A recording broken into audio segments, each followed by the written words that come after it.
Terima kasih untuk para narasumber kita hari ini. Terkait sesi 2 ini, kita akan membahas mengenai mekanisme PPND, studi dan solusi pemilik merek dan nama domain. Yang pertama kita ada Ibu Nidia Kalangi, Wakil Sekretaris Jenderal dari AKHKI, Asosiasi Konsultan Hak Kekayaan Intelektual, yang akan membawakan mengenai efektivitas permohonan PPND dalam perspektif pemilik merek. Untuk Ibu Nidia, saya persilakan. Saya izin sambil berdiri kali ya.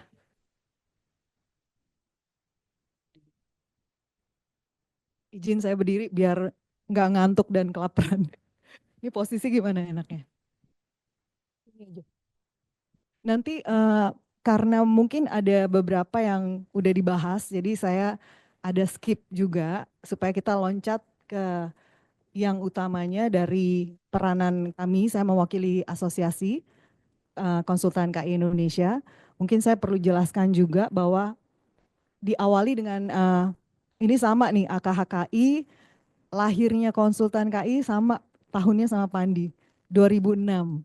Jadi umurnya mirip-mirip dan mungkin perkembangannya juga cukup banyak yang bergerak paralel dan sama-sama menghadapi tantangan di era digital. Jadi mungkin saya langsung masuk ke slide pertama di mana saya mau coba jelaskan peranannya konsultan KI ini sebenarnya apa, dan ini tema yang dipilih untuk saya bawakan ini adalah terkait dengan efektivitas permohonan penyelesaian sengketa nama domain dalam perspektif pemilik merek. Izin Pak, boleh di slide satu diklik.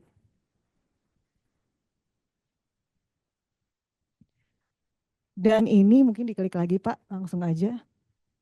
Nah ini saya mau coba sebutkan dan terangkan sedikit. Sebenarnya kami ini konsultan KI itu ngapain sih?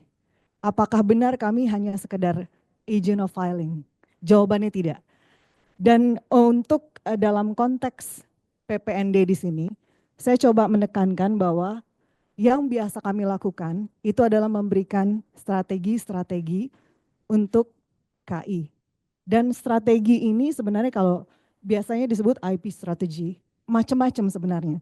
Di sini ada strategi untuk protection, ada strategi untuk enforcement, untuk penegakan, dan juga untuk komersialisasi KI-nya sendiri. Jadi peranan kami sebenarnya adalah, saya bisa bilang kami ini adalah navigator dari para pelaku bisnis. Yang tujuannya sebenarnya mereka biasanya secara common itu mereka ingin penetrasi pasar, mereka kepengen brandnya itu dikenal, dan bisa mengenforce atau bisa membuat orang lain itu hormat sama brandnya. Ini tugas kami. Jadi di sini kami biasanya kami terlibat ya dalam bisnis itu sama-sama membantu membangun brand identity dari satu perusahaan. Dan biasanya juga saya pakai analoginya adalah mungkin kami ini orang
tapi di merek itu sangat penting untuk diperhatikan. Jadi di sini adalah absolut. Itu absolut itu adalah benar-benar nggak boleh atau kita bisa lihat, saya nggak usah bacakan, tapi pada prinsipnya merek itu harus cukup memiliki daya pembeda, dia tidak boleh generik, dia juga tidak boleh deskriptif, tapi intinya dia harus memiliki daya pembeda. Dan untuk syarat relatifnya, next slide, ini adalah merek, balik lagi Pak. Nah, ini yang relatif, ini yang diatur di dalam ketentuan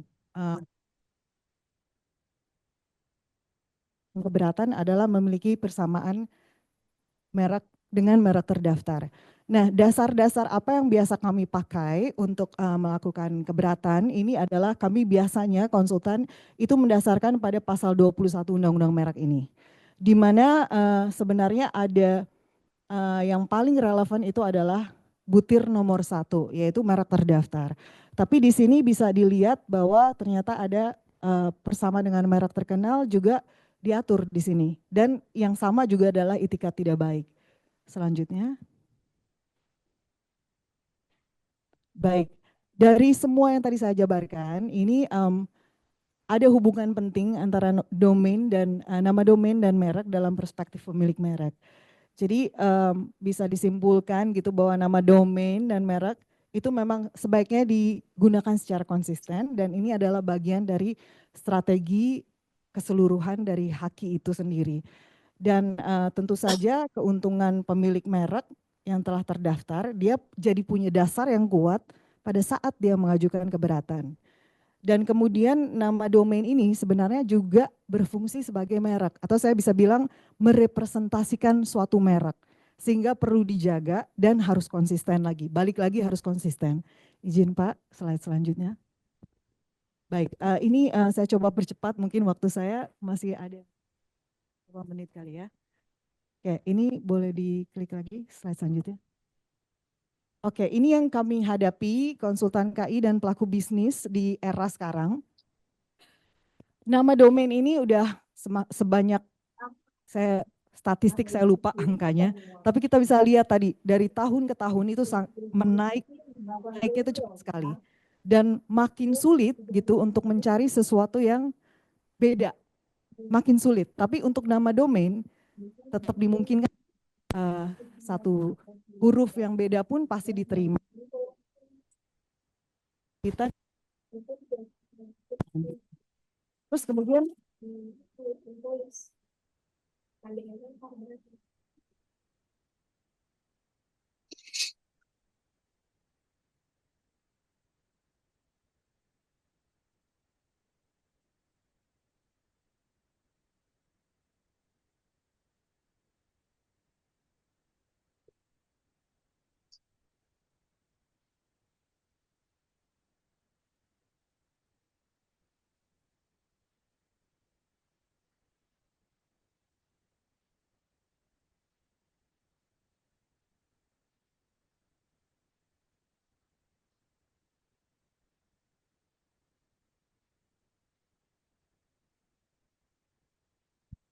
peluang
memiliki persamaan dengan merek, tapi juga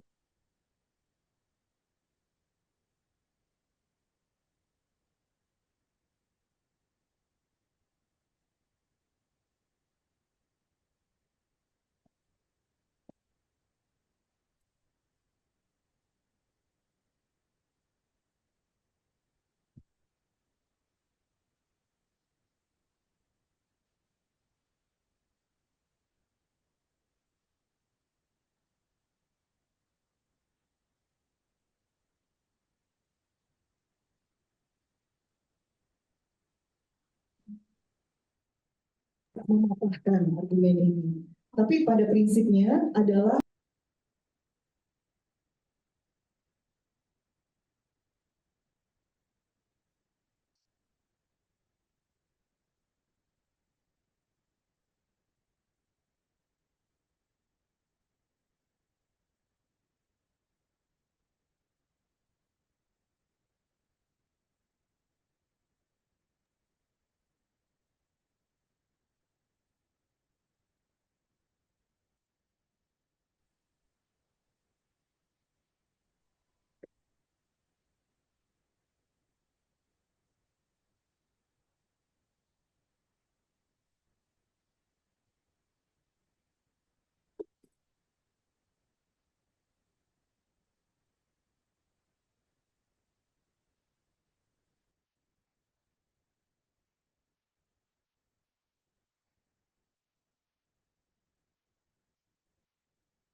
yang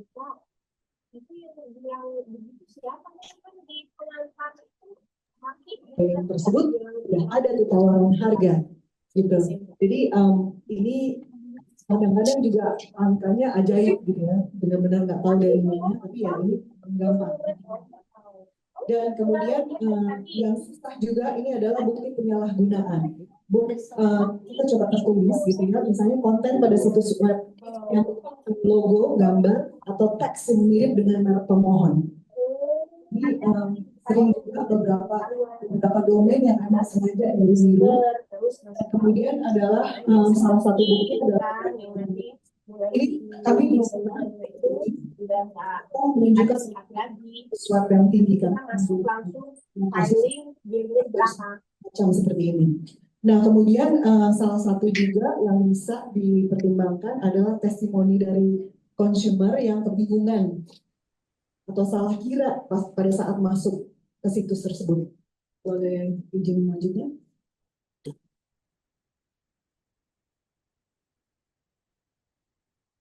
Oke, ini tantangan lain yang kami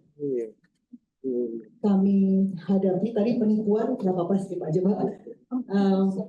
Kalau yang kami lihat, tantangan kami sebagai konsultan, itu adalah pada saat kami ingin membantu klien kami melakukan monitoring nama domain, ini cukup sulit.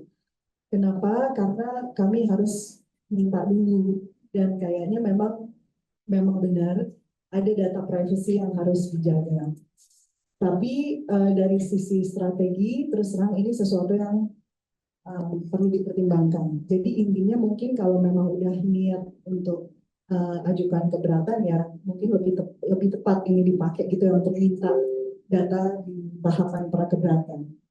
Tapi kalau misalnya kita nggak mau ngajuin keberatan juga agak repot. Misalnya kita cuma sekedar mau monitoring aja gitu. Yang ada kita cuma bisa lihat udah tersedia atau enggak. Kemudian kita mau lihat siapa yang mendaftar, pendaftarnya siapa, baru kita nanya. Yang hal-hal kayak gitu tuh nggak semudah itu ternyata. Dan juga tantangannya ini juga yang dirasakan mungkin ini adalah sesuatu yang emang aturannya begitu gitu ya, tapi tidak adanya pemeriksaan substantif dan ruang untuk mengajukan keberatan sebelum nama domain itu terdaftar, ini juga menjadi tantangan. Tapi of course karena peraturannya kayak gitu mesti disiasati. Nah kemudian juga belum ada pedoman penilaian bersama nama domain. Tadi juga sudah disebutkan satu aja huruf diterima, berarti mesti rajin monitoring lagi, intinya begitu. Nah, kemudian yang keempat, adanya pembuktian merek terdaftar. Hanya merek terdaftar. Kalau merek klien kita merek terkenal, udah benar-benar terkenal, tapi belum terdaftar, itu bagaimana? Belum ada solusi. Ya mau nggak mau kami sarankan didaftarkan dulu, baru bergerak. Tapi udah keburu rugi banyak, gitu ya. Jadi ini juga satu tantangan yang dihadapi oleh konsultan. Berikutnya, saya udah sampai di tahap akhir, berusaha untuk memenuhi waktu 20 menit. Kesimpulannya adalah dari kami konsultan, PPND ini adalah alat yang efektif untuk pemilik merek, terutama pada saat mau mendaftarkan mereknya di ranah digital. Dan kemudian juga ini efektif untuk akan jadi efektif kalau konsultan itu bisa memberikan advice dan advice itu dipercaya oleh klien bahwa sangat penting untuk punya pendaftaran merek sebelum melakukan action apapun di Indonesia. Jadi dari sisi ini rasanya ini penting banget untuk kita pegang. Dan kemudian tadi saya ingatkan catatan kami yang tadi di awal tentang konsistensi penggunaan merek. Konsistensi penggunaan brand identity, konsisten juga dalam menggunakan nama domain. Semuanya konsisten. Tadi dibilang tentang Max Coffee, itu adalah contoh dan berhasil tadi. Max Coffee saya juga belum tahu kasusnya ternyata berhasil. Tapi intinya kalau kita lihat si Starbucks itu dengan hijaunya dan si siren, si Putri Duyung, logo Putri Duyung yang terus dipertahankan selama bertahun-tahun, ternyata mereka jadi punya kesuksesan, tingkat kesuksesan yang lebih tinggi pada saat mereka mau menegakkan haknya. Dan kemudian kesimpulan yang kedua, sangat penting untuk memiliki strategi yang tepat untuk mempunyai perlindungan di Indonesia. Tadi saya contohkan antara sword dan shield, antara pedang dan perisai, dan balancing kedua itu. Jadi bukan hanya sekedar gelap mata, main rate aja, razia aja. Atau jangan gelap mata, hanya mendaftarkan merek sebanyak-banyaknya, karena ada risiko. Resikonya apa? Makin banyak pendaftarannya, makin banyak juga mungkin yang nggak dipakai mereknya. Jadi ada resiko digugat. Sementara kalau rate juga mungkin uangnya habis ya. Ya nggak Pak Eri ya. Kalau kebanyakan rate juga nggak kelar-kelar gitu. Jadi memang harus balancing. Nah untuk bisa balancing ini adalah tugas kami konsultan untuk membantu biasanya para pelaku bisnis gimana caranya mereka bisa efisien. Jadi intinya yang saya sampaikan sudah selesai. Mungkin nanti bisa dilanjutkan diskusinya di sesinya Ibu Debbie. Terima kasih.